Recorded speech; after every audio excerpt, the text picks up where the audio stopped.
Welcome to the Literaturforum im Brecht-Haus, to the final event of our workshop Baustelle, Brecht, Müller, working with Brecht and Müller.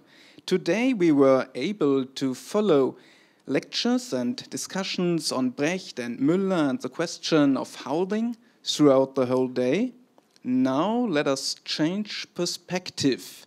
The following discussion and presentation is no longer about scientific positions, but about theater artistic work and dealing with Brecht. We want to present and discuss a current project involving young theater makers on Brecht's Breadshop Fragment.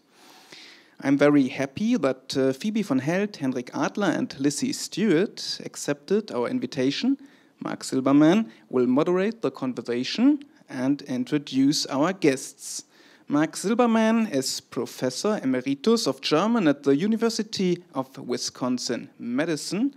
He edited the journal Communications from the International Brecht Society and the Brecht Yearbook for several years, and he has published on and translated into English texts by Brecht, including the Fragment play Der Brotladen, which is in the center of this podium discussion. Before I pass the floor on to Marc Silberman, I would like to say thank you to the three project coordinators of this workshop, Sophie König, Martin Weise, and Noah Williamson, to our cooperation partners, the International Brecht Society and the International Heiner Müller Society.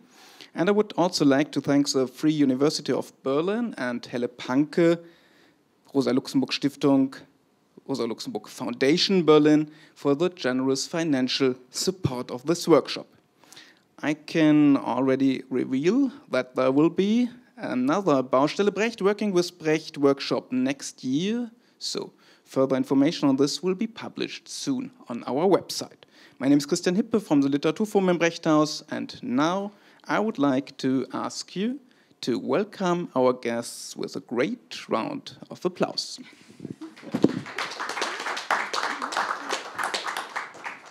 Thank you, Christian. I also would like to join in our gratitude for the invitation here, both to the organizers of the Baustelle Brecht Müller #4, and also to the great team here at the Literaturforum with all their technology up there on the mezzanine. I don't know how they're doing this, but it will work, I'm sure. So let me begin by introducing our panelists this evening. To my left is Phoebe von Helle, sometimes known as Phoebe von Helle. She is a London-based director, translator, and adapter for theater and other media, having realized stage projects at, among others, the Citizens Theatre in Glasgow, the Yard Theatre and Guest Project Space, both in London. She has also been involved in exhibitions at the London School of Economics and the Royal Institution in London. Phoebe is a visiting lecturer at the Royal Central School of Speech and Drama and a scholar who works at the intersection of German, French, and theater studies with Brecht as one of her key interests. She authored the study Alienation and Theatricality, Diderot after Brecht. In 2011, it was published and co-translated with Matthias Rothe, Brecht's Fragment play Fleischhacker, which appeared in 2019. Did you bring along a copy of the Fragment plays? No, okay. So we can't show you what the book looks like, where both Fleischhacker and Brotladen are translated. I'd like to introduce then Lizzie, who's on the screen here to the left. Lizzie Stewart is lecturer in modern languages, culture, and society at King's College, London. She has also taught at the universities of Edinburgh, St. Andrews, and Cambridge, where she lectured on Brecht and traditions of political theater in Germany.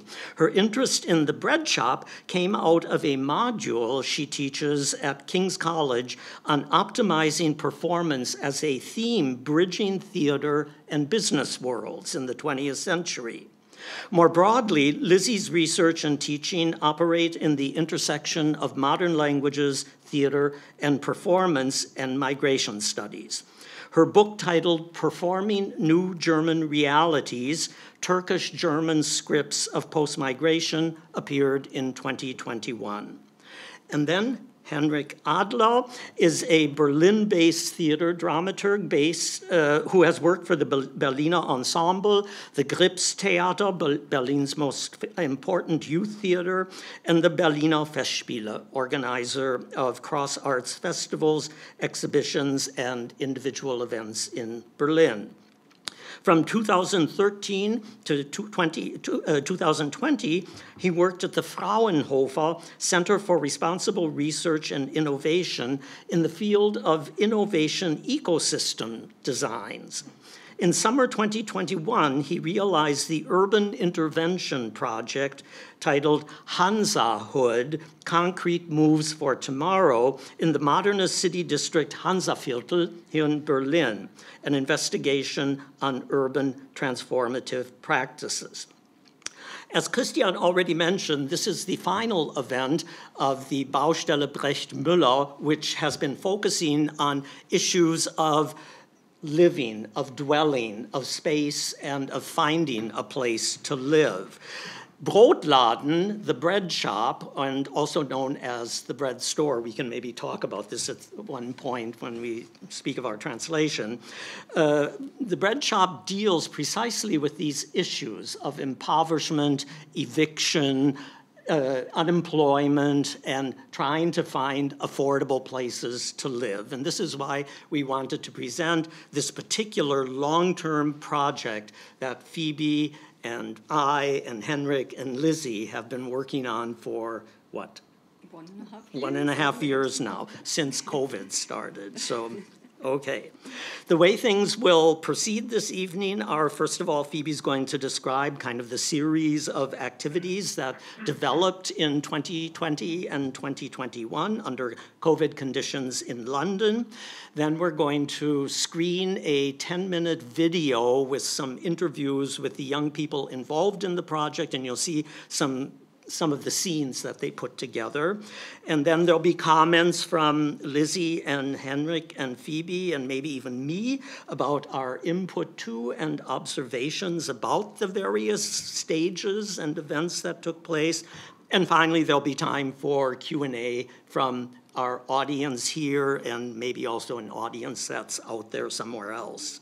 So let's begin with you, Phoebe. Okay. Tell us something about the background to this project, try situating the project in the context of housing, unemployment, homelessness, the crises in the Weimar Republic, but then also its relationship to issues today in London, in the United Kingdom.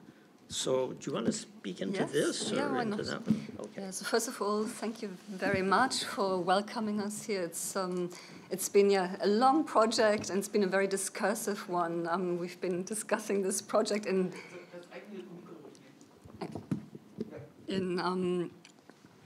very many contexts and many different groupings.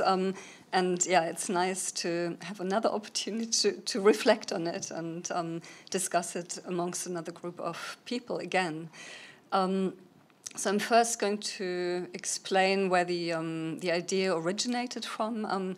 Before I worked on this project, I had worked on an adaptation and translation of Fleischhacke. And then I tried to work out a stage version of the text. And somebody asked me, who's going to be your audience for this? And answered the question straight away and saying it's going to be young people. It's going to be the people who are turning to the left, who are voting Corbyn. And it's because the students are the people who are born around 2000. Who are now sort of at the stage of starting university, starting adulthood. They are the ones who are most disadvantaged and very disillusioned and discontented with politics in Britain. And housing is one very big aspect of this, but there are many aspects to this. But yeah, so I decided to run like a 2.5 day smaller workshop. The group also of about like 20 young people. Most of them, like none of them trained in theater. They hadn't done any professional training. A lot of them were, but many of them are pursuing a career as actors or theater makers. And I was at first very skeptical, and I wanted to sort of, because Fleischhacker is a very abstract text, and I wanted to see how they would take to that level of abstraction, how they could relate, how relatable that text was, and I was amazed how they dealt with it, how incredibly brave and experimental they were, and how they had no problem dealing with the abstraction of the text, with the fragmentation of the text. And on the contrary, so I decided I wanted to do another young people's project. I was very curious about this, and I was looking for a text. And by then, I had gotten to know Brecht's or Brotladen through our Fragments translation volume. We had done also a workshop on the text.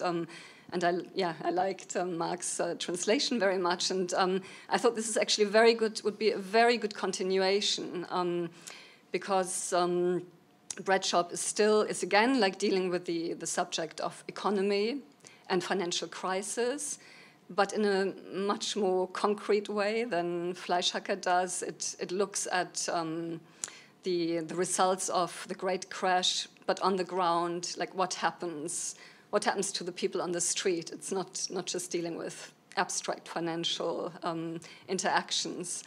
So I started preparing this workshop also with Lizzie. Lizzie was involved. We were hoping that the workshop would be hosted at King's College London. They have a special space for public engagement projects, and everything was in preparation. And then COVID came, and I was just about to submit a huge funding application, and then everything closed down. And then there was the question, what to do now? And then I got the Arts Council England at the time gave sort of smaller and research and development grants to artists, and I got one of these, and I decided to do. I was planning to do a script reading of the Breadshop, Brotladen, Bread store, and started, because I had everything in place. So I used a British organisation called National Youth Theatre, who organise theatre training, acting, mainly actors training, but also other stage crafts for young people aged, I think, sort of late teenage years. I'm looking at you, Lizzie. Sort of later teenage years, up to I think 25, 27, and this can be introduction workshops, but also they provide free training, and the whole idea is to basically provide free or very low-cost training when professional training is becoming more and more expensive, and a lot of young people actually decide not to go to drama school anymore because it's simply become unaffordable or it's considered too risky. So I was recruiting mainly through this organization, but also Lizzie did some recruitment through King's College London. And then I was very surprised because the resonance was amazing. There were like 60 applications. And I was thinking, to that point, I had never done any Zoom events. So it was, a new thing to me. And I edited the text in a way so people could sort of almost, it could just be read. It would be organized in a way that I didn't need to direct, or we didn't need to rehearse that reading. They could just come and we could read it. So I decided to do two script reads, 2 events. As many of them would get an opportunity to read as possible. There were also, like, Marc came along, Tom Kuhn came along, a few other academics, but it was mainly the young people. Lizzie came along, and we did a brief introduction and then read the text, and it was very surprising. So 2 different groups of 19 volunteers. 20, yeah, I think 20. 20? 20, maybe in 2019, and yeah. Phoebe had distributed the parts. Yeah, so I'd done a people. casting before. There was also, because Breadshop could easily be done with, I don't know, 30 people, no? So many of them also read multiple roles, and it ran very, very smoothly, and then we had an amazing discussion afterwards, and it was very clear that, again, this material speaks to that generation very, very clearly. There's no, I don't know, there's no element of anybody not being able to relate to it. No distance. But I think yes. also what I perceived in both of the readings, this was June. June, July. June, July, one in June, one in July. These people were so isolated. They were so happy to have an opportunity to get together, even this virtual gathering where everybody was isolated and separate, but they were at least talking with each other in a theatrical, a kind of semi-theatrical context. Yes. That was exciting. Yes, yeah. Also for me. Yeah.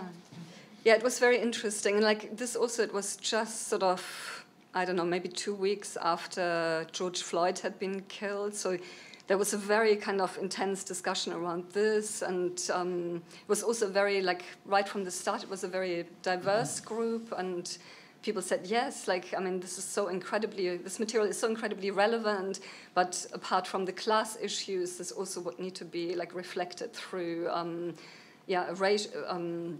racial critique of capitalism, and so there was also already immediately sort of a sense, this this should go on. This requires actually sort of further discussion, and then I thought, well, yeah, it would be very sad to just drop it here. So I thought, how could we continue to work on this?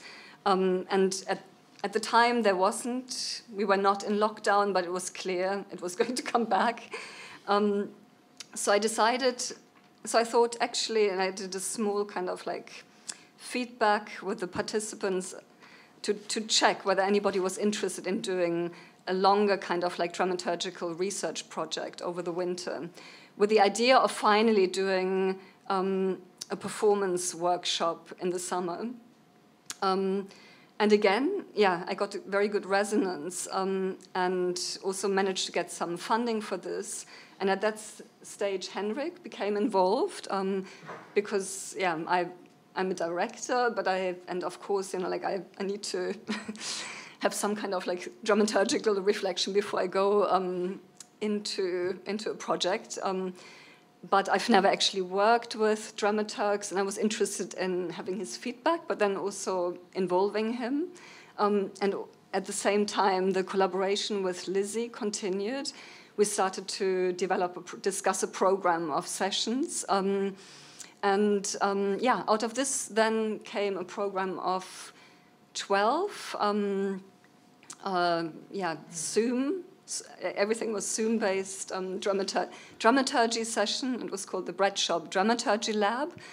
And for each session, we would invite guest speakers.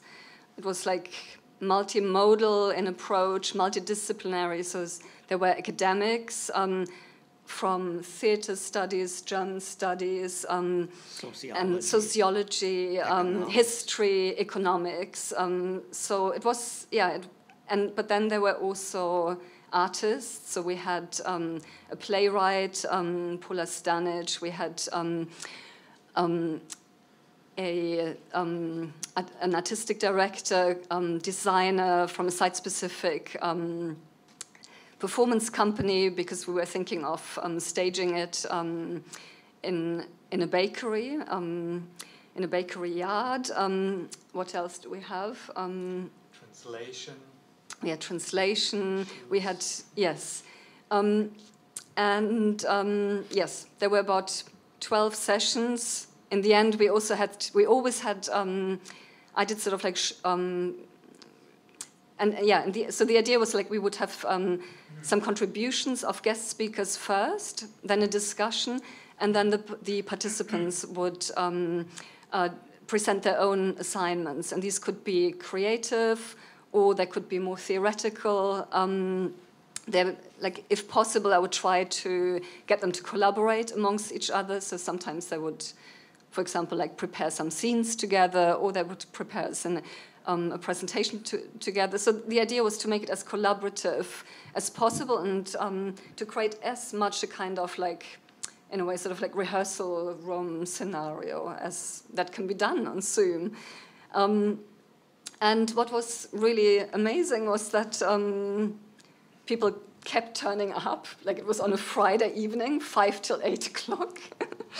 And altogether there was a group of 30 people, but I had organized it in a way that we would sort of like be around like 20 people per session. So people could choose their kind of like favorite sessions. But some people turned up they were there for every single session. And the participation, the discussion was amazing. Like, everybody was like incredibly engaged. There was always a sense where actually it was intense. It was very exhausting. But there was also the sense that we never had enough time. We always ran out of time. We always had an issue with time management. Yes, I think maybe that's enough for me. And just one yeah. question, because I think it was also a bit important to have this indeed very small promise of sometimes coming together in real, and to make it together and make it real together. At what point on did you believe in that this could happen? You mean actually as a performance? Yeah. It was always actually, I mean, like in the summer, it was like when I first started planning it. I thought for sure we were going to do it next summer. And you could give the promise also to the participants. Yes. That was This also was like important, when I sent out all the publicity. That was the idea. This was going to be the preparation for a live workshop, and eventually we would actually be rehearsing this. But then what we found out, I think, was that there was a sense that, also for me, I mean, like when I first planned it, I thought, like, actually there's never, like, I do dramaturgy with co-translators, with my artistic team, but there's never, ever enough time or money to actually to have enough dramaturgical discussion with actors.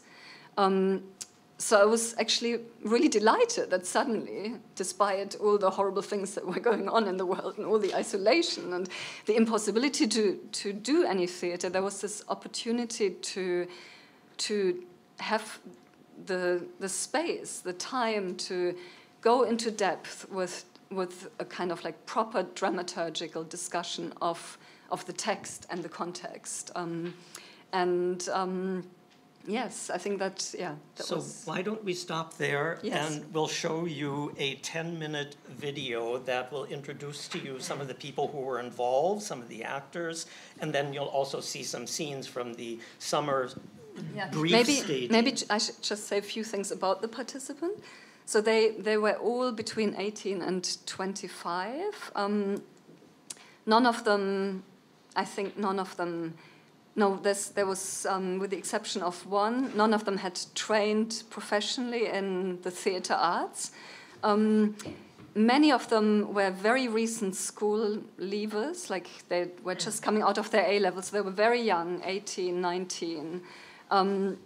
And most of them, are preparing for either drama school or for like filmmaking or theater making careers, but not. I mean, I would say, I don't know, maybe 1/3 is really preparing for doing this through the university or drama studies courses or film studies courses. A lot of them are trying to forge a career by attending sort of different trainings and working. Like some of them, they produce work. They're now also, what is nice is they actually work amongst each other. They, one is training to be a filmmaker, is using the group as actors, and so, yeah. And the woman who made the film that we're going to see now is also one of the actresses. Yes. So she was an actress, but she's actually planning to become a filmmaker. So she then also used the opportunity to make a video documentary. Also, just to say, there were also a few PhD students, but I think only 2. And through Lizzie, there were a few MA students, and one of them also had trained as a dancer and choreographer before, and is also working as a professional dancer. She's actually just done, I think she did a project here in Berlin at Sophienseele, which she just came back to, I think, just a few weeks ago. So, yes, I think maybe now we're ready to show. So, let it scream. You there, who have just come from your meal, allow us please to render for you our ceaseless struggle for food, such as you have. Even simple fare will suit us. We beg of you, behold us in ceaseless search for work. Alas, both food and work are subject to unchangeable laws, unknown. The Breadshop is a rarely shown dramatic fragment by Bertolt Brecht. Written in the winter of 1929 to 1930, it captures the effects of the Great Crash on the streets of Berlin. It's a black comedy that investigates how during financial crises, economic pressures cascade down the ranks of society, hitting those at the bottom hardest. A lot of the themes and a lot of the ideas that are being dealt with about sort of, I guess, about like power structures and about how people within the working class and the lower class are being turned against each other rather than being all turned kind of upwards to their common enemy is still like as true now and as relevant now as it was when it was written. And I think that's an idea that we can never really kind of emphasize enough, that all of this kind of infighting and all of this hostility between people who are kind of, I suppose, on like in the same social class or in very kind of comparable situations is not a good thing. The themes found in the Breadshop, such as the dehumanizing effects of capitalism, unemployment, and socioeconomic inequality, still ring true in our current society.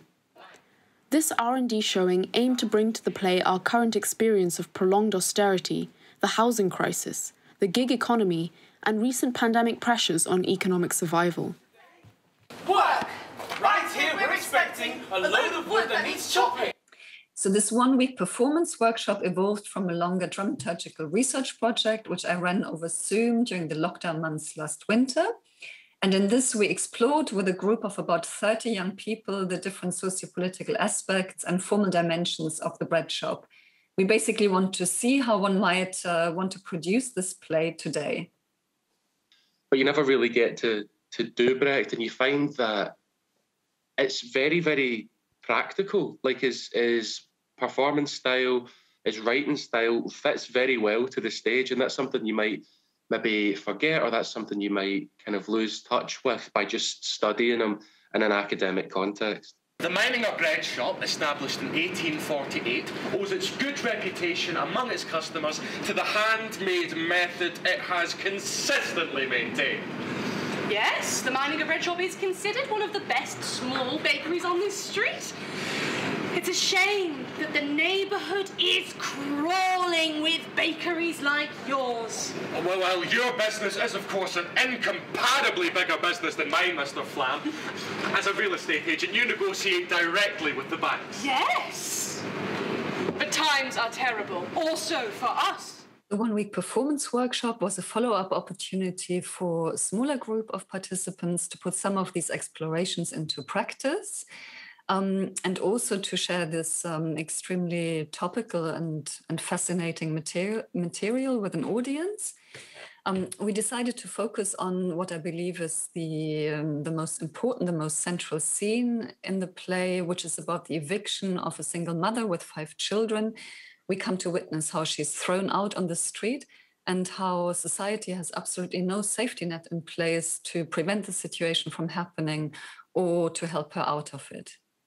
I think one of the biggest takeaways in performing Breadshop and Brecht is that we have to put away our naturalistic acting, and we have to focus on how we can work as a true ensemble in order to prompt the audience to think, to analyze, to really break the fourth wall and not empathize with the characters. And that is one of the main features of Queck as the main character, but also every other character in the play really needs to be portrayed in a manner that makes it seem that this is not a real person.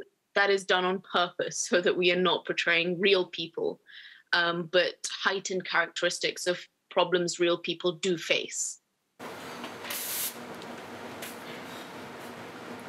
I am the widow Queck, with rent in arrears. I do all the errands for Mr. Meininger, the master baker who owns the building where I live. Since my husband died, I support my children, my 5 dependent children, with these small errands, including my William, who's a very lively child. There are 5 because my deceased husband never ever in any way exercised self-restraint. And I would not have taken the liberty of not satisfying him in every way, immediately, totally and completely, forever and ever. I kind of realised how important the UPs are, as they kind of like watch over everything that happens and they kind of comment on it. And the thing about the UPs is they represent, I would say, multiple people, not just one person. So kind of working through that and understanding that actually the UPs actually have one of the biggest roles because they speak for almost everyone. The news spread like wildfire, Mr. Meininger. Oh, what a rosy day! Where are the axes? Where are the splitting blocks? Everything's coming up roses today, and we need swords as well. Line up over there! But we had so long to explore what exactly is Breadshop and what will our Breadshop be, that even though I was only slotted in right at the end in the performance, I still felt like I could go in and immediately start working because we had done all that preparatory work. It was a pure luxury. Return to your homes. Hold on to what's yours. Stuff wax in both your ears so you can turn back. Now they come to their senses. Warned of the consequences, they hold back with their pity. Soon, we will see them leave with a handshake, seeking their own warm homes. So yeah, another thing that I noticed when performing the choruses, especially during the rehearsals, we came to the conclusion. Well, we tried to go against the grain of the actual meaning of the words, because the choruses, if you look at the words, it has a tendency to sound tragic and melodramatic. Don't ask. The answer of the unfortunate will entrap you in misfortune. You, who are too weak to help, are not strong enough to hear the death cry. Unlike the battles on high, are those in the depths. For those in the depths sink, for almost no reason. The play, as we discussed, obviously was quite bitty here and there. There were parts we didn't know if he added that in later or added that in after, or if he wanted that bit cut or whatever. So when we encounter these problems, working as a group, you build that ensemble skill, and I think the complicity, the togetherness that you gain, and that experience doesn't leave you. It just grows the more you do it. And Break it up! During the fight with the policeman, every single item is smashed. Hitler trips up the policeman, The policeman falls over, breaks his leg. It's lifted away by a crane. We were looking at charactering Hitler as she was in the original play, so 1930s Salvation Army worker. But as we kind of continued, we realized it's probably more interesting if we explored her as a kind of contemporary figure, someone that would relate to the audience. So taking the values of Hitler in the original play, we kind of matched them to someone in today's society, and we settled on this kind of wellness influencer. So from that point, I had someone that I could understand and work with and kind of push different characteristics and elements to an extreme so it served the message of the play. And I think what was so nice is we had such an inclusive and supportive ensemble to work with, so it felt a really great space to be able to experiment and kind of push myself to places that I hadn't before.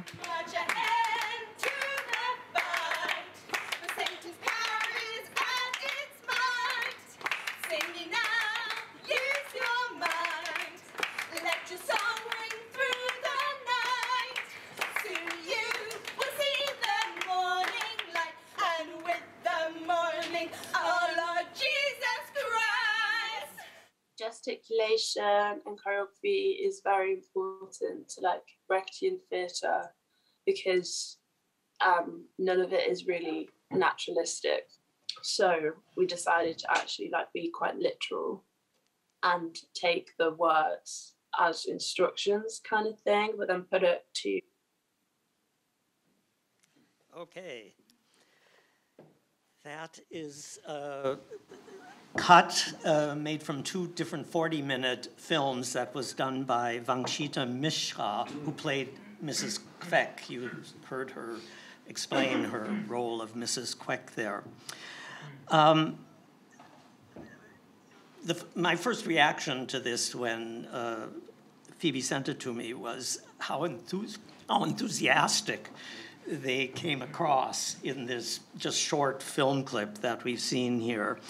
How they made theater out of nothing, basically some pieces of cardboard and some sticks, and with that they did quite a bit. I think we kind of like, I didn't really talk about the final stage of the workshop. Let's talk about that later. Yes, I'd like to take a step backwards, actually chronologically, to the Zoom readings in the summer of 2020. And I think I'm speaking for Phoebe when I can say this was a shift to learning by doing, because Phoebe, as she explained, had never done Zooming before and had to learn as she was going along with these table readings, basically. One thing that I should point out as a translator, Victoria Hill and I, who translated this from the German, chose the title Bread Store because we discovered in our research, which began in 2016, that 10 years prior, there had been a rather large internet presence of something called the Breadshop by the Mormons, which was a propaganda internet site for manna from heaven. And it was called the Breadshop. And so we decided we couldn't use that as a possible translation of Brotladen, which in German anyway isn't a very familiar word. It's a Southern German word, if anything.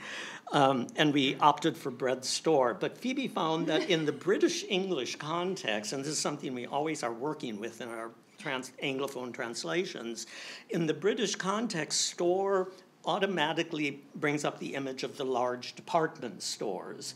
And so she chose, and we agreed, you know, it's fine, it's your production, your translation. I think, like, if you're talking about like a smaller shop on the street, if you're getting, if you're talking about like a smaller shop on the street, you would say, like, I'm going to go to the shop to get some milk. Right. You would never go to the store, but I think in American English you can do that. Well, no? you'd go to the bakery, actually, but yes, you didn't translate it as bakery, and that would not be the right translation. But in any case, I wanted to mention about the these Zoom readings, these table readings. First of all, it was the first time I heard the complete play read, and so that was quite exciting for me. The fact that there were participants from all over the world. They were Zooming in from different countries in Europe, from Australia, from the United States, and we were all in different time zones. That in itself was rather extraordinary. People from German studies, people from theater studies, people who weren't studying at all. I don't know how you ever gathered this group of, 40 different people. The biggest problem that we discussed beforehand, and I found your solution to it interesting, didn't work so well, was the chorus reading. In another context, I had done readings of the choruses, and there's lots of choruses in Brotladen, and they are extremely powerful. And I think that came through now in the video, the couple cuts we saw with that. But Phoebe chose, it was impossible, the kind of Zoom setup you had, to do choral readings. It's very, very difficult to get people started, especially when bandwidth varies and people are all over the world. I think you need another application. You need a different platform. Yeah. So she decided to have two people read the choruses, and they would alternate line for line, and that was supposed to convey the sense of a chorus. Didn't work so well, I thought, but it was closer than just having one person read a monologue. We also we actually did rehearsal beforehand, and we tried another option with having more people alternate, right. But then they would just fall apart, and you would lose the coherence. So yeah, it's difficult. I don't know. It wasn't really. Did you do a test how it works if they all do? Yes, we did, and it was very. Then? It was incredibly. You couldn't understand anything. It's a chaos because everybody waits for each other. So you have this a lot of hesitation until anybody says anything. But it's very.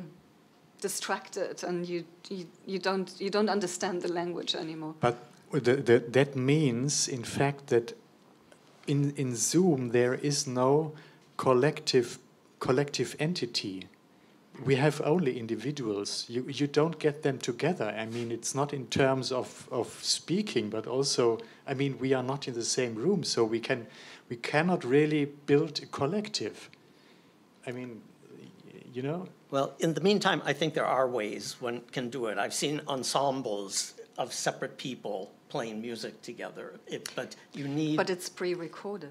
No, it's not pre-recorded. You have to prepare this very right. Yeah. And you need technicians who know how to use a platform. Yeah, it was something... Yeah, it's something which needs a lot of rehearsing, and it's not something you can do from one day to another. And then it becomes art. Yeah. I'm wondering if Lizzie would like to add anything about what you observed at the table readings. Well, I guess just picking up on Henrik's point, I guess what you have is initially not so much a collective, but a multitude of people. And I think what for me was really interesting was the way that multitude of participants did seem to decide to become a collective. Maybe they weren't, while we were doing the workshops, there wasn't a way for there to be dual voices on screen, speaking simultaneously, multiple voices speaking simultaneously. That didn't work. But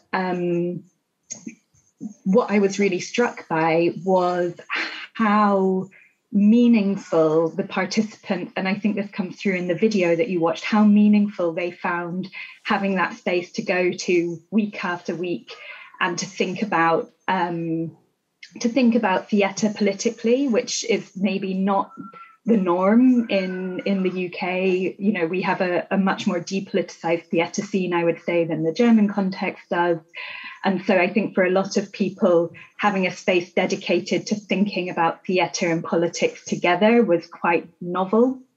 And also thinking politically through theatre, through an art form. I think I was really struck by the commitment to doing that these young people showed, especially because I was teaching online in my day job at the same time. And there we were having real problems trying to build a sense of collectivity and connectivity amongst the students, trying to get people to switch their cameras on, trying to get them to actually come to the classes that we were doing through Zoom or similar platforms. And the difference between that experience of teaching and the experience of this group of young people working through these dramaturgy sessions was so it was like chalk and cheese. And what really struck me was the intrinsic motivation that they had for this. So yes, there was the promise of hopefully we get to do this in-person performance at the end, but there was no exam, no qualification, nothing, no payoff beyond the process really for them. And they were so committed to that process. So in terms of community building, it really did function effectively in that way. And I think the other thing that Phoebe did that made that work very well was the setting of assignments, so that the dramaturgy sessions were not just kind of led by an expert or an existing expert, but that it allowed the participants to kind of lead key parts of it. And she would often do this by putting people in groups, so they were working together and communicating with each other outside the full group space, and then bringing that material into the Zoom room, as it were. So breakout sessions. Yes. No, not breakout sessions. We did breakout sessions as well, but Phoebe actually did kind of she would put together like an idea for a task or a research subject, and the participants would volunteer. I'll take that one on that week, and then she would put them in groups, and they would meet together with her to discuss their ideas and an approach, and meet together this is all virtually, meet together with each other online to prepare something that they would often record or rehearse and then bring to and present to the group as a whole. It was elaborate. It was a very elaborate process. It was also like Lizzie, Henrik, and me. We had very extensive discussions around like how to structure each session, and the discussion continued. So we would constantly sort of also discuss like what worked, what didn't work so well, like how could we make the sessions more productive. So we kind of worked on the dramaturgy of the Dramaturgy Lab quite a bit, and learn sort of like how much to give them, how much input, and we also we understood, or I understood more and more that there were actually, I don't know, the more the kind of like research and presentations were actually carried out by themselves, the more satisfied they seemed to be. What we discovered was that the sessions need to be a little bit more less structured over the time. In the beginning, we had very strongly structured sessions with a very strict program and time scheduling, and but we often ran over the time. Out of time, and as more sessions we had, the more they came to their own initiatives, and they could do for themselves more and more. And they, in a way, I would say, we came from being taught to teach themselves and to self-organizing the input and the content they wanted to discuss amongst each other. That was my impression. So the dramaturgy was also the dramaturgy of the Dramaturgy Lab was the thinking and acting for themselves and to become more empowered by their own work. That was quite interesting and impressive for me. Yeah, and it was, I mean, I think it was also really interesting to see, you know, some very academic participants, you know, work together with people who, yeah, had just sort of finished their A-levels and want to become actors, and how these sort of, yeah, or, you know, having a discussion with some professors and then, you know, these really young kids.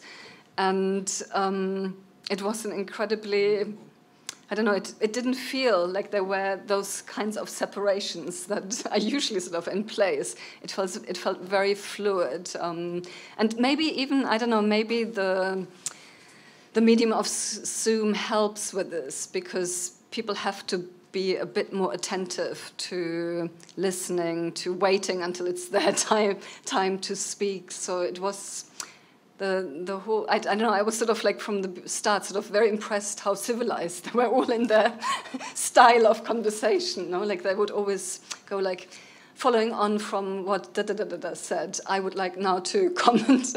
I was like, wow, this is like, this is new to me, like how they speak with each other. Maybe also because they had already done so much more Zooming than us before we started this.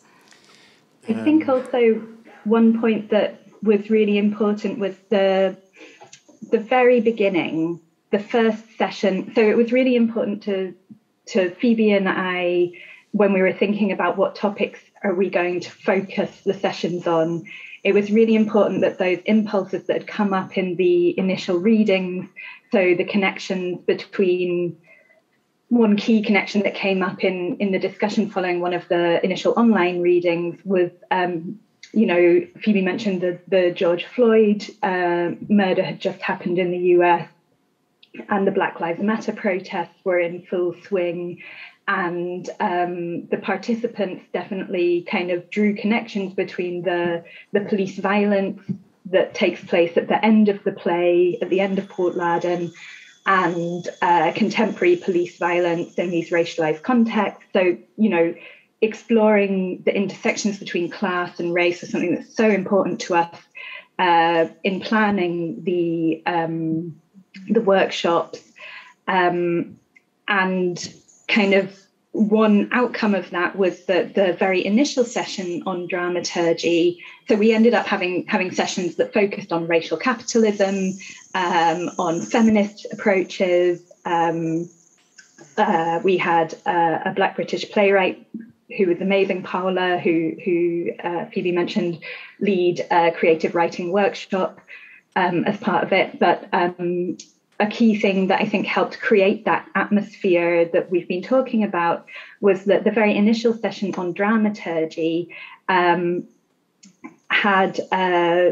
we had two speakers. We had Henrik, who gave a really amazing introduction to dramaturgy as it functions in the German context, which was, I think, completely new to all of the participants. But we also had, Phoebe had invited an American dramaturge, Otis Cortez Ramsey Zoe, to talk about kind of methods from queer Black dramaturgy, and he spoke a lot about the idea of a dramaturgy of care, and I think that's something that was a really important impulse for setting the tone of the sessions and of the kind of dwelling together in the Zoom rehearsal exploration space. I definitely found it important to hear and to think about, and Phoebe and I had conversations following that, you know, trying to think, okay, how can we incorporate a lot of what he's saying into trying to make this a structure that supportive and that allows the participants to unfold their engagement in the way that Henrik was just kind of saying he'd observed. So I think that, you know, it was just 20 minutes really, but I think it was an important 20 minutes right at the beginning. Henrik, since that was such a crucial session of the Dramaturgy lab, where you, as a professional dramaturg from Germany, explained what it is. This is an invention of Germany. It doesn't exist in most of the other theater cultures in the world. Maybe you could tell us a little bit about what exactly you explained and what the American colleague, who comes from a different theater culture, then added. I think I made in this session a little bit too huge bow from Lessing to Schiller, but I thought it's important just to say that theater has also roots in political thinking, and theater has also to do is a method of reflecting on social, historical, and political issues. And the funny thing was that I was strongly reminded to a few years ago. I spent several months in London, and I was talking with lots of people in the theater, and they always asked me, "What the hell is dramaturgy? Why do you need this? I mean, just do it and don't talk too much." Yes. And I felt very much rooted in the Brechtian or the German way of thinking about theater as a collective learning, and the making theater and reading the text as interpretation. It's not only to be staged, it's to be interpreted, and it's to be understood, and each time has its own way of understanding. And for me as a dramaturg, I have to organize the means of staging. I have to be aware of all the aspects of the theater as a process, of a collective working process, but also as a process, as you see it on the stage. And that was, I tried to explain something of this.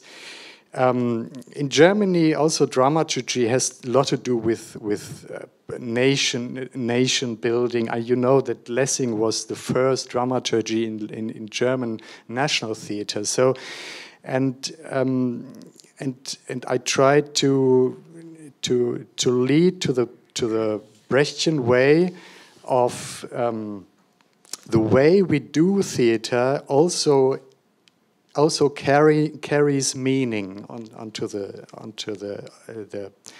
final staging, because Brecht also came out of the crisis of naturalism. And the epic theater tries to understand the theatrical means in the relationship to the historical and political frame. And when we are looking on the Breadshop, we also have to interpret it newly for us and to find what is relevant for today. And so we separated the different topics and the different ways of perspective, and to elaborate, to collect ideas, to collect images, to collect meanings for a future staging. So I think we first separated it all, and then we brought it together again, and that was a very nice process. Yeah. Maybe I can add at this point that I was also invited to do one of the sessions, and so I chose to do something on Brecht and comedy. Speaking, first of all, in what I felt was a very short introduction of 15 minutes, I think you limited me to, the comedic influences on Brecht, including Commedia dell'arte, Karl Valentin, Charlie Chaplin, slapsticks, and we did a breakout session then, and the students came up with some ideas very quickly of what they wanted to do. Some used finger puppets, some had all sorts of different other ideas. So I was quite impressed. This was, I think, the 4th or the 5th week. It was relatively early on, I think. It was fairly early on, but the chemistry already was very apparent to me as someone coming from the outside and being a presenter. So I already was able to recognize what Lizzie was talking about, how these students felt empowered by what they were learning as they were doing and becoming more and more empowered. But at this point, I'd like to move on to the actual staging, the site-specific staging, and see if you would like to fill in any details about that, the actual production where you selected certain scenes that you wanted to focus on. Can you tell us something about how the dramaturgy workshop actually fed into that practice then? You had, what, a week of rehearsals? Yeah, so you know, I had hoped to. I had hoped to continue on with a larger production workshop of 4 weeks, bringing back like hopefully most of the people who had also been in the dramaturgy lab. But then, yeah, I started to like prepare everything again and submitted a funding application. Unfortunately, didn't get the money, but had a rehearsal space organized and also performance space, which was the backyard of a bakery. So I decided, I don't know, also because I don't know. It would have felt too disappointing to just drop the project altogether. So I decided to do a smaller version of it and just rehearse for 1 week and do two performances on the final day. And that, yeah, seemed manageable. One of the other presenters who had participated in a session on political theater decided to also come on board. So I had somebody to work with. She helped with producing the event. Fani Arampazidou, she's called. And then she's an actress herself and a political activist. Yeah, she helped with the organization. She helped with, she actually was coaching people. We ran sort of some like parallel rehearsals. I would start to rehearse first and then she would go on working with them. Yeah, so I kind of try to do in a small, zero budget way, a project which should have ran for much longer. And this took place basically at a moment in time. It was like in the middle of July when London was sort of at the moment where Berlin is or Germany is now. It was when we had a terrible spike of infections. Everything was incredibly difficult. Like everybody was testing every morning. We were rehearsing with masks, and only when we were rehearsing in the evening at the bakery yard, we could actually take the masks off. So it was very intense, very, very, very focused. And I would first of all say that, the fact that, there were also like a few newcomers. There were about like 2-3 people who came in. We also lost people because of the COVID situation who had to who went ill, but they had to go and isolate because they had been somewhere near somebody who had been infected. So there were like exchange, like the casting changed almost every day. So initially, so I had to kind of reduce some material quite a bit. We couldn't do all of Marc's version. And in the meantime, I had read all the fragments. So I decided to, quite obviously, arrange the material around the eviction scene. I don't think Brecht actually gives a title to it. No, it's just it's one of the scene. Yeah, it's one of the scenes. But in the plot lines, it's clear like he was planning to start off with the scene of the unemployed and one character Myers who starts a newspaper business and kind of rises from the unemployed to taking charge of his destiny, and then becomes this revolutionary figure in the play. But I dropped all of this and went straight into the core scene, I would call it, and then and sort of actually went closer back to Brecht's original scene, which it's very complicated to explain because there's lots of repetitions, for example, around the Salvation Army. The Salvation Army has many entrances, many more now than in your and the Karge Langhoff version. So there's lots of versions actually possible. And I changed this slightly. But yeah, on the whole, I kept sort of that middle core scene intact. I mean, just to come back to your question, like how the Dramaturgy Lab sort of, fed into this. First of all, there was this incredible, solidarity between people who was very strange because we had actually sort of before we started rehearsing, we had never met each other like in one room, and it was very interesting to see like how you don't need to have this, physical connection. Actually, that kind of like mental connection and that exchange you can have on Zoom does forge a community, a very strong sense of community. So people, we all knew what we knew. Like we all had this shared knowledge of what we had discussed, and that allowed us to go like. Also, because we didn't have very much time, we just started rehearsing straight away. And then the people who came in, we sort of like briefed them with what we had discussed before. And I could also say to them, look, there's actually this, because everything was recorded, all the sessions were recorded, so I could say, go and look at this.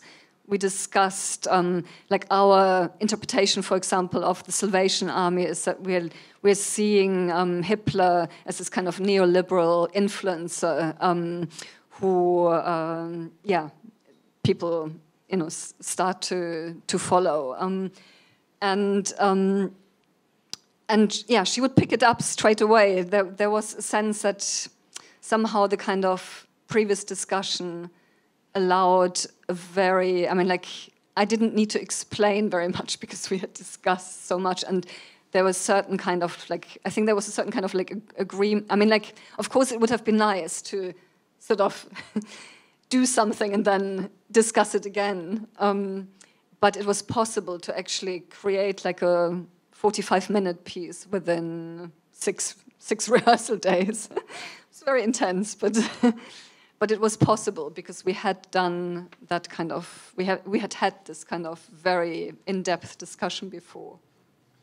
I could not take part in the summer event, but I saw it now, and we often discussed what the unemployments are today, and very often rose up the idea that they were drivers. Amazon drivers or Foodora drivers or so, and you really realize this in the end.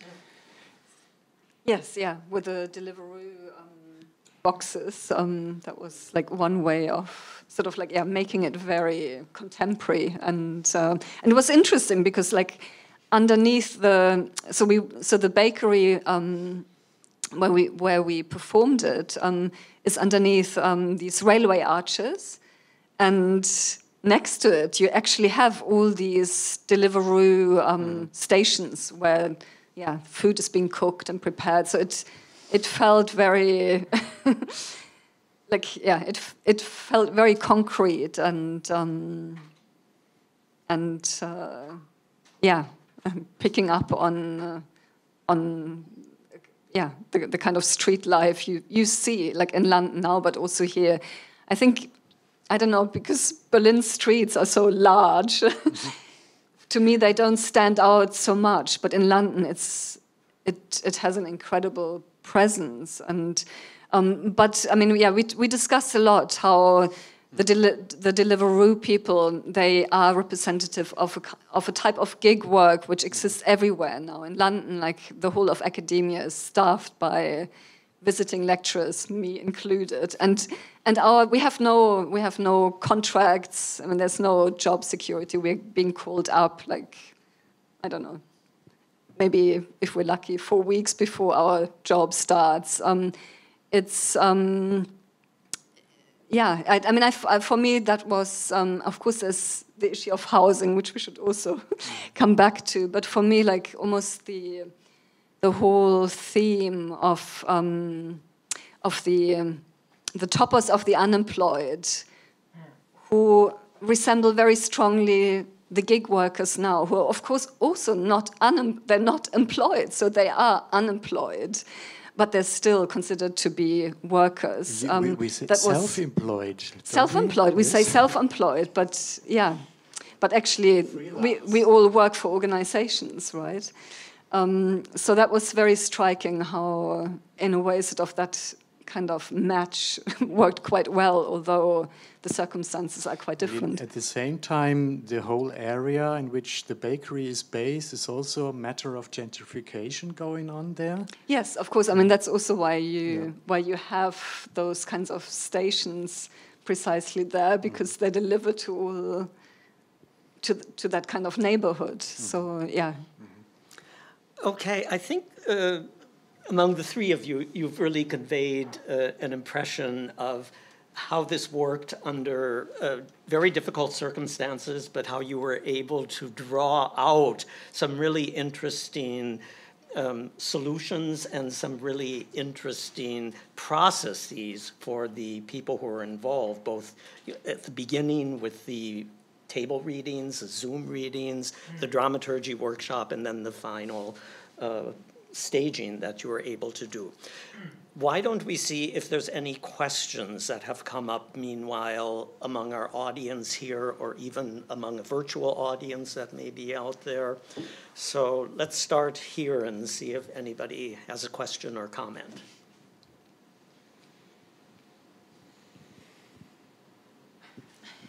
I'll break the ice. All right. Thank you very much for exposing this whole process, which I find fascinating, and mostly also that we came to the discussion of dramaturgy. But what I'm interested is, on the one hand, you said it worked very well, the Zoom. Did you find at the beginning, at the readings, that there was some body, some physical presence missing? Because you said on the one hand, the choir didn't work. However, then the readings worked. So I don't know, how was it different than sitting around at the table and doing a reading? I would say, I don't know, the plus was maybe, I don't know, when you're doing a kind of physical table reading, I don't know, it's more distracted in some ways, because you're also dealing with the reality of very complex bodies in a space. That is a more, I think it's a more complex situation to actually take on. I think you're more aware of body language and all these things.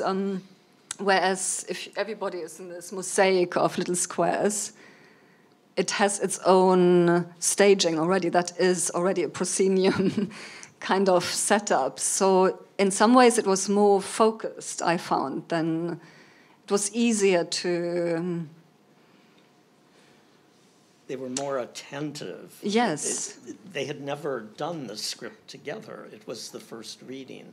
But I think there was also a difference. In the first reading, I think it was less smooth. There were more problems with people not coming in. No, in one reading there were technical problems with Wi-Fi is not working properly, so the people, their voices would break or their video would go. For some reason, in the second reading with a different group of people, it seemed to work better. Yeah, I think it was the other way around, but there was a difference.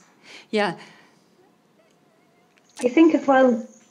I think it's also expectations. I mean, like I thought, oh my God, this is just never going to work out, and we'll lose people, and then it ran exactly for the time I'd planned it for. It took like 1 hour, and but also like, I mean, it felt dramatic. No, it didn't feel. I expected it to be quite flat, but it actually was enjoyable to listen to. It felt like it was a staging in some ways, even though an unrehearsed one. But in that sense, it worked very well. Of course, like, you know, I mean, like doing a chorus with 2 people is not going to be as effective as having a group of, I don't know, 5 or 20 people on stage. But yeah, I mean, I didn't expect that. So maybe it's the low expectations. I was going to say, I did think that we so thought it wasn't going to work.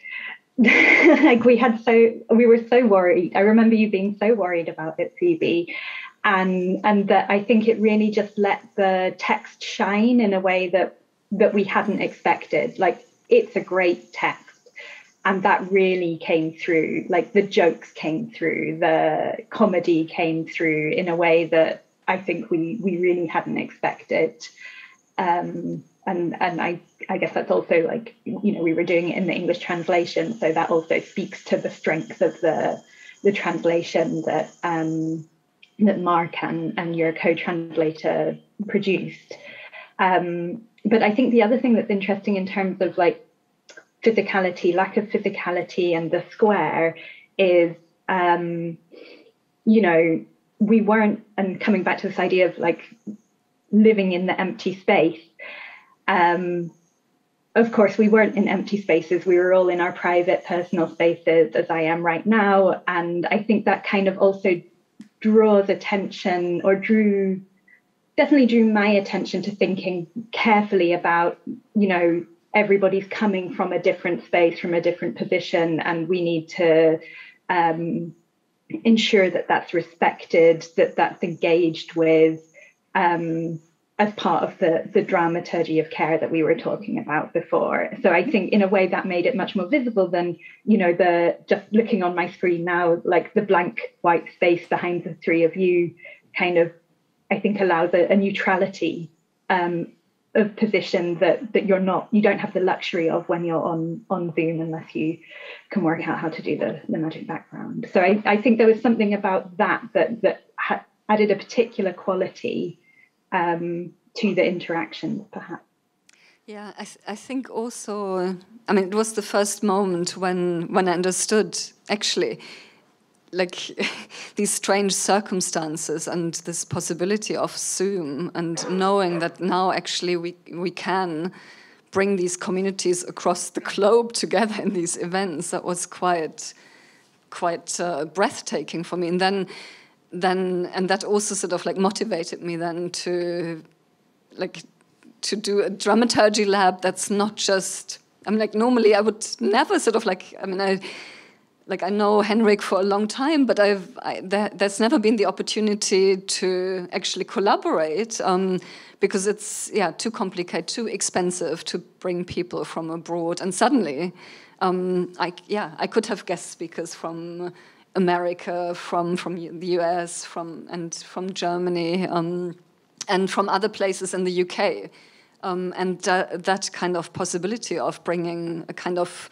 intellectual community or creative community who's interested in the same topic together through in a very cheap way.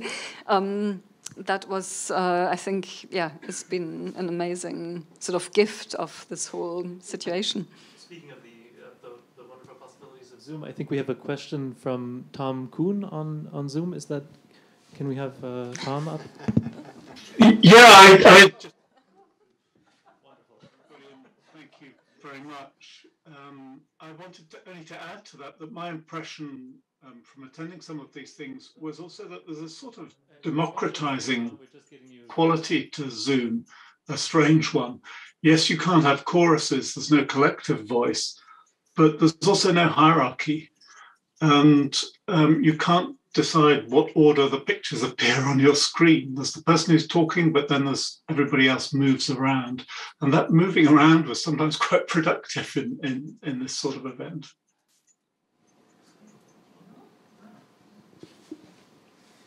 The technique brings its own rules with it. And this is a certain form of creativity and breaking in the planned, organized process. And this is, in a way, also dealing with these uncertainties, makes the thing always a little bit more thrilling and interesting and surprising. Yeah, that's it. As I understood his intervention. I'd be interested, Phoebe, if you had any sense, as a result of the Dramaturgy lab and then the short rehearsal and staging that you did, whether there were lessons about collective practice in Brecht's sense that they picked up on, which is something that Henrik, you said you found people weren't so aware of generally in the UK, this kind of input and discussion before something gets on the stage even. So yeah, they're definitely that conveyed to them, do you think? Did they learn that? You mean that they took dramaturgy on as, like one of them actually comments on it, in the video, Seth, like he said, yeah, it was such a luxury to actually have that that long dramaturgical discussion in advance to going into rehearsal room, both intellectually, but I think they also all felt actually like, yeah, if you have that level of intellectual discussion, that also creates an intimacy within a group and a solidarity, which changes the whole rehearsal process. And so I think they were very aware of what change it makes to making theatre. The question is, how can you actually make it happen again? This is actually the question that I would like to ask at the end of this discussion this evening. What are your future plans? What have you learned from this? Is it going somewhere? Well, first of all, I'm still hoping to do the full production workshop next summer. So that's Hope one is the plan. last thing to expire. I'm hoping and I'm planning and I'm trying to do the right things. And I also, I would love to do another, project like this. The question is, of course, sort of like, because I do think, it was helped by the pandemic. Whether, young people who are 18, 19, 20, will come on a Friday afternoon from 5 till 8 to have a dramaturgical discussion. But I think, I don't know, it was clear, that there's definitely, also with because it wasn't the only workshop of that kind. I'd done this other Brecht workshop. I would say there's definitely demand for that kind of, to use plays in that way, as a starting point for having a political discussion, and I think also to form a community around this on the one hand.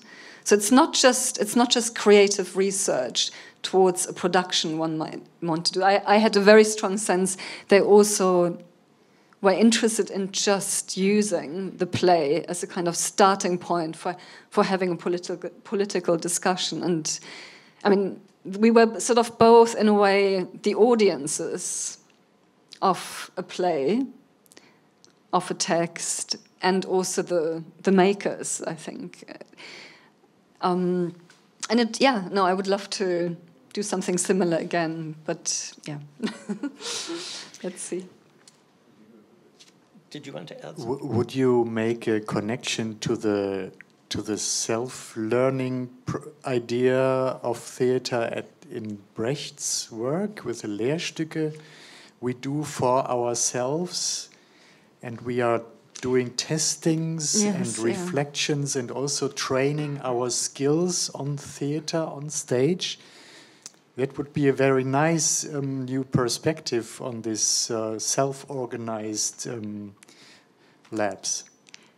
It's true. I mean, like that. Yeah, that. I mean, that was I think amazing to sort of like witness for all of us. I mean, all of us who are working in academia in different ways. How yes, there was no certificate, there was no degree, there were no marks, there was no showing guaranteed to happen after this. But how important, I don't know, that sort of very focused, concentrated discussion and process of learning is to people, and that people can actually value it. I mean, I think in Germany it's difficult to understand what that actually means, but UK students now pay at the very least about £9,000 per year. That is the cheapest kind of degree course you can. That's per year. That's only the university fees. But people don't. They, as Lizzie said, they come to these. I don't know. Each lecture, like I don't know, they pay. Each lecture is probably at least £50. And they don't turn on their videos, and they're not as engaged. And it was really interesting to see how, like they didn't have to. I mean, we should have maybe mentioned this, that they didn't pay for this. I had a grant to pay myself and the speakers, but the participants didn't pay anything, and how actually activity is energized purely by interest and by an appetite for learning and development and exploring something creatively. That was very stunning to witness, and yes, and I think as part of and I think very very interesting sort of like. I mean, I wouldn't call it anti-capitalist, but like an experience that doesn't have, I don't know, place sort of within our marketized kind of cultural and educational structures in the UK, and I'm sure in the States it's not so different. Here it's a little bit different, but yeah. Okay, well, I'm looking forward to the staging next summer. I hope it comes about, and I hope we can see what these participants have learned at that point, if some of them are still involved. So I'd like to thank you for your contributions this evening to explaining to us what went on. I'd like to thank the audience for their patience, and I especially want to thank both of the teams who made this possible, the organizers and our technology up there. So thank you, everyone.